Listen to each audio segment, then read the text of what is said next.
Welcome back to our channel శ్రావణితో సరదాగా. మాకైతే చాలా చాలా ఎక్సైటింగ్గా ఉందండి. మేము మా ఫ్యామిలీ మెంబర్స్తో కలిసి మన తెలంగాణలో ఎంతో ఫేమస్ అయిన దక్షిణ కాశీగా పేరొందిన వేములవాడ శ్రీ రాజరాజేశ్వర స్వామి దేవస్థానానికి అయితే మేము మా ఫ్యామిలీతో కలిసి వెళ్తున్నామండి. మేము హైదరాబాద్ నుంచి అయితే స్టార్ట్ అయ్యామండి. ఇది హైదరాబాద్ నుంచి 150 కిలోమీటర్స్ అయితే ఉంది. ఆల్మోస్ట్ మా జర్నీ అనేది స్టార్ట్ అయిపోయింది. మేము వేములవాడకి మా పాప పుట్టు వెంట్రుకలు తీయడానికైతే మేము వేములవాడకి వెళ్తున్నామండి. మేము వేములవాడకు కూడా వచ్చేసాం. ఆల్మోస్ట్ నైట్ అయిపోయింది చాలా వరకు.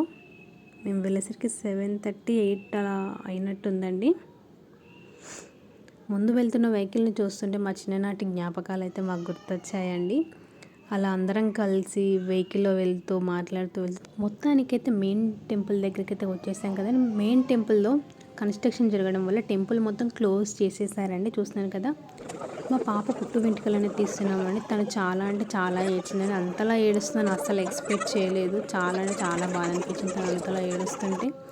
సో ఇక్కడ భీమేశ్వర స్వామి టెంపుల్కి అయితే మేము వెళ్తున్నామండి. మెయిన్ టెంపుల్ క్లోజ్ ఉండడం వల్ల మొత్తం మొక్కులన్నీ భీమేశ్వర స్వామి టెంపుల్లో చెల్లిస్తున్నారండి. సో మేము నడుచుకుంటూ టెంపుల్కి అయితే వెళ్తున్నామని చూస్తున్నాగా. సో మొత్తానికైతే మేము భీమేశ్వర స్వామి టెంపుల్కి అయితే ఎంట్రీ అయిపోయామని చూస్తున్నాగా. క్రౌడ్ ఎలా ఉందో చాలామందే ఉన్నారండి. అందుకే మా హస్బెండ్ విఐపి పాస్ తీసుకున్నారండి. మేము డైరెక్ట్గా దర్శనానికి వెళ్ళిపోతున్నాము. లైన్లో ఉండాలంటే చిన్న పాప ఉంది కదా, సో ప్రాబ్లం అవుతుంది అనేసి మా హస్బెండ్ విఐపి పాస్ తీసుకున్నారనమాట. సో మేము వెళ్ళిపోతున్నాం.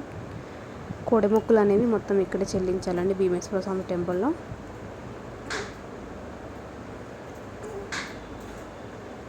ఇంక ఇదంతా టెంపుల్ సరౌండింగ్ అనమాట. మొత్తం చూస్తున్నారు కదా, ఇలా బయటికి వస్తున్నాం మేము ఎగ్జిట్కి.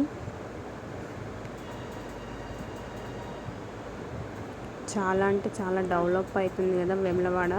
చాలా చాలా బాగుందండి ఇప్పుడు.